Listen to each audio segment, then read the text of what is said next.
Sir जय Hind. Major general राजन Kochhar sir, जय हिंद। बहुत बहुत शुक्रिया समय देने के लिए। Thank you sir. जय हिंद राजेश जी। धन्यवाद थैंक यू आपने मुझे सर। अपने चैनल पर इनवाइट किया। शुक्रिया सर, बहुत बहुत शुक्रिया, आपने समय दिया। थैंक यू इसके लिए। बजट में एक चीज और बड़ी अहम थी जिस पर इस वक्त बहुत क्या कह सकते हैं कि एक्स सर्विसमैन नाराज हैं, बातचीत हो रही है, वो है डिसेबिलिटी पेंशन पर टैक्स को लेकर। एक छोटी सी बड़ी बारीक सी लाइन सरकार ने कह दिया कि भाई डिसेबिलिटी पेंशन पर अब आपको टैक्स देना होगा। उन जवानों को जहां तक मैं समझ पाया, मैं चाहूंगा कि आप पिक्चर क्लियर करिएगा कि कई जवान हैं जो डिसवेल्ड हुए और डिसवेल्ड, और साथ ही में उनको कह दिया कि भाई आप जाइए, अपने घर जाइए। देखिए कुछ ऐसे भी होते हैं जो डिसबिलिटी का शिकार हो जाते हैं, लेकिन वो अपनी कलर सर्विस करते हैं, 20 साल 24 साल अपनी सर्विस करते हैं, उसके बाद आते हैं। उन जवानों के लिए जो कलर सर्विस करके आए, उनको कहा जा रहा है कि भाई आपकी पेंशन पर, डिसबिलिटी पेंशन पर आपको टैक्स देना होगा।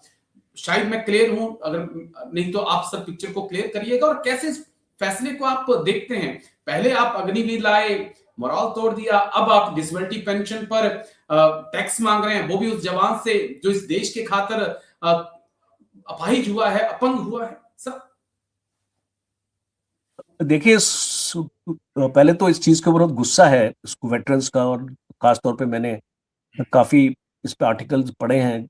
इसमें वेटरन्स ने, अपने सीनियर वेटरन्स ने अपनी नाराजगी जाहिर की है। दूसरा, आप एक एक अनाउंसमेंट करते हैं कि फौज ने इसको जो पहल इसकी फौज से हुई थी, और इसको फौज के इसको रिक्वेस्ट पे गवर्नमेंट ने किया, तो आपने सीधा बंदूक फौज के ऊपर डाल दी, विच इज इनकरेक्ट। एक रॉन्ग मैं एक बीच में टोकूंगा, मैं पर्सपेक्टिव। बीच में माफी के साथ एक चीज मैं कहना चाहता हूं आपसे। ये कुछ वैसा ही हो गया जैसे रक्षा मंत्री राजनाथ सिंह के बारे में से पूछा गया था, सर अग्निवीर के बारे में आप कुछ कहिए, तो उन्होंने कहा था कि भाई ये तो आर्मी का फैसला है। तो कुछ वैसे यस, ही चीजों को आर्मी की तरफ डाइवर्ट कर दिया जा रहा है।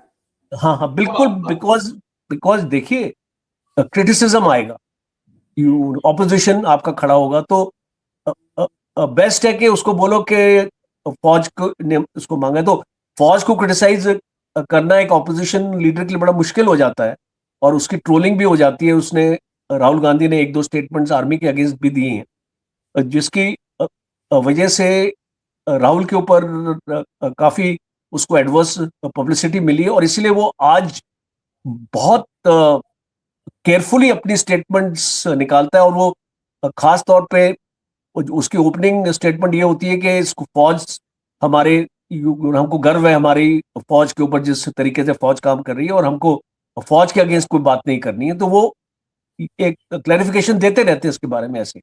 तो मैं आपकी बात से सहमत हूं, बिकॉज देखिए, इनवैलिड जो होता है, आपका इनवैलिडेटेड जो होता है, मींस उसको फौज को छोड़ना पड़ता है, उसको ऐसी डिसेबिलिटी होती है कि उसको फौज रख नहीं सकती, उसको तो आपने आपने एग्जेम्प्ट कर दिया। दूसरी कैटेगरी के जो लोग हैं, जो फौज में डिसेबिलिटी के साथ अपनी सर्विस कर रहे हैं, और डिसेबिलिटी आपको क्यों दी जाती है, यह समझने की जरूरत है। बिकॉज बिल्कुल सर। अगर आप इस चीज को नहीं समझेंगे, देन आप इस मुद्दे को अंडरस्टैंड नहीं कर पाएंगे। डिसेबिलिटी इसलिए दी जाती है कि आप जहां पे सर्व करते हैं फौज में, हाई ऑल्टीट्यूड एरियाज, सियाचिन, वहां अवलांच होता है, बहुत सारी आपको चोटें लगती हैं, आपकी वैली में आपको चोट लगती है, आप दुश्मन के साथ लड़ रहे हैं, आप टेररिस्ट का मुकाबला कर रहे हैं, जंगलों में घूम रहे हैं, दिन रात भूखे पेट, आपके लिए कोई फेस्टिवल नहीं है, आपके लिए कोई त्योहार नहीं है, छुट्टी नहीं मिलती टाइम पर, बिल्कुल सर। बिकॉज नेशनल ड्यूटी आप कर रहे हैं। तो आपकी जो कहीं ना कहीं आपके स्ट्रेस लेवल भी बढ़ सकते हैं। घर में जो प्रॉब्लम्स हो रही हैं, आप उसको टाइम पर अटेंड नहीं करेंगे तो आपका स्ट्रेस लेवल बढ़ेगा। और जिस फौज की एनवायरनमेंट में आप जो काम करते हैं, वहां पे भी स्ट्रेस लेवल है, बिकॉज आपको इसको पता नहीं अगली गोली पे आपका नाम लिखा है कि नहीं लिखा। तो इस टाइप की जो आपकी एनवायरमेंटल सिचुएशन है, वो शायद गवर्नमेंट समझ नहीं पाई। और जब आपको एक डिसेबिलिटी मिलती है, मैं कोई जानबूझ के तो डिसेबिलिटी लेता नहीं ना, इसको बिल्कुल मेरे ऊपर आगे कोई प्रॉब्लम आ गई, मुझे हार्ट अटैक हो गया, स्ट्रेस हो गया, कुछ हो गया, और डॉक्टर ने उसको एग्जामिन किया, और इसका एक प्रॉपर बोर्ड बैठता है, उसमें एक डॉक्टर का डिसीजन नहीं होता, 3-4 डॉक्टर का बोर्ड बैठता है, उसको इसको हाईएस्ट लेवल तक इसको मेडिकल का जो होता है, लेफ्टिनेंट जनरल होता है, जो हेड होता है, डीजीएमएस, डीजीएफएमएस वगैरह, तो उसको अप्रूव करता है।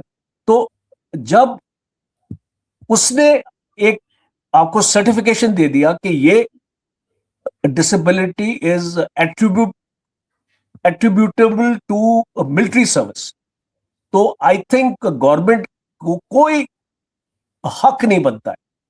और अगर फौज ने भी बोला है तो गवर्नमेंट को उसको रिजेक्ट करना चाहिए। अगर ये फौज से आया, बिकॉज मैं जानता हूं जनरल रावत के टाइम पे ये प्रपोजल आया था, मैंने इसको पढ़ा था, general you God bless his soul, but वो एक कंट्रोवर्शियल डिसीजन जनरल रावत ले लिया था उस टाइम, और गवर्नमेंट को रिजेक्ट कर देना इसको चाहिए था।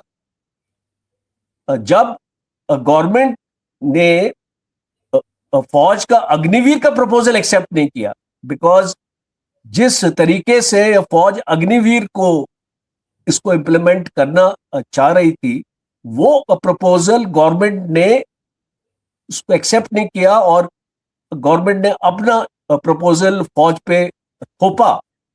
तो सिमिलरली डिसेबिलिटी में भी अगर मैं ये चीज मान लूं, अगर एक मैं इसको स्टेटमेंट जो है निर्मला सीतारमण की मैं मान लूं कि फौज का प्रपोजल था ये उसको करना, तो उसको एक्सेप्ट नहीं करना चाहिए।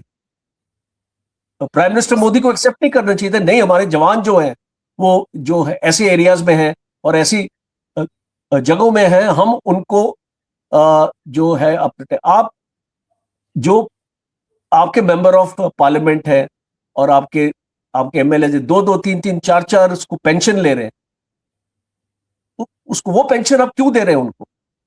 और जो उनका एक्सपेंडिचर है, जो उनकी कैंटीन है, जो फैसिलिटीज उनको मिलती हैं पार्लियामेंट में, सबको सब्सिडाइज्ड, आप उनको सब्सिडाइज क्यों दे रहे हैं? तो ये लार्जर मुद्दे हैं जहां पे आपको लगता है कि क्योंकि अगर फौज के साथ आप कुछ करोगे तो फौज का तो मुंह नहीं खुलेगा, और इस कोई भी अभी हम नहीं देख रहे इसको फौज से कहीं पर भी कोई स्टेटमेंट आई हो। एक एक तो पॉइंट मैं क्योंकि में रेज करना चाहता हूं, और क्योंकि पिछले 1-2 साल से जब से मैं इस चैनल पे डिफेंस डिस्कशन पे काम कर रहा हूं, तो मैं ऐसी खबरों को फॉलो करता रहता हूं। 2024 के जून जुलाई के बाद से या 2025 में एक चीज मैंने देखी कि कई बार इस प्रकार के आर्टिकल्स आए कि इंडियन आर्मी अफसर जो हैं वो डिसेबिलिटी पेंशन का फायदा उठा रहे हैं, वो डॉक्टरों से अप्रोच करके मिलकर जो है पूरी सर्विस वो फिट रहते हैं, लेकिन जब उन्होंने आना होता है तो वो डिसेबल्ड हो जाते हैं। तो क्या ये वो क्रोनोलॉजी सेट की जा रही थी इस मुकाम तक पहुंचने के लिए कि पहले विवाद खड़ा किया जाए, उसके बाद एक फैसला सुनाया जाए? देखिए राजेश जी, कुछ ऐसे केसेस सामने आए थे, और ये बात ओके। जो आप बोल रहे हो सच्चाई है, इसमें ये कोई इसको फैब्रिकेट नहीं किया गया है, इसमें आपके पास डाटा भी है, और आपने काफी ऐसे केसेस पकड़े भी हैं और उनकी डिसेबिलिटी पेंशन को खत्म भी किया है। तो इसको सिस्टम का यूं फायदा सीनियर ऑफिसर्स ने लिया है, और खास तौर पे मैं देखता हूं कि सीनियर ऑफिसर्स, मैं एक चीफ को उसको नेम नहीं करूंगा, वो जो एक चीफ ने भी डिसेबिलिटी पेंशन लिया, तो उसको चीफ कैसे बना दिया आपने जब उसकी कोई डिसेबिलिटी थी, और उसने पेंशन क्यों लिया? और जो तो एक बहुत जरूरी हो जाता है कि आप एक एग्जांपल सेट करें, but exception can not become the rule ना।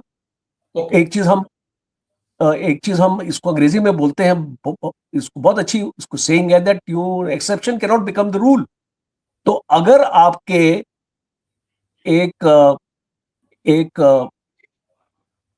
एक तालाब में कुछ गंदी मछलियां हैं, तो इसका मतलब ये थोड़ी है कि आपका तालाब गंदा हो गया।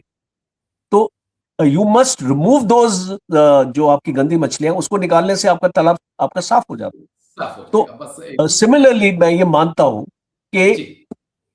अगर 4%, 3%, 5% केसेस हुए हैं ऐसे, तो जो वो केसेस की वजह से आप रूल नहीं बदली कर सकते, because it is affecting the balance 95%।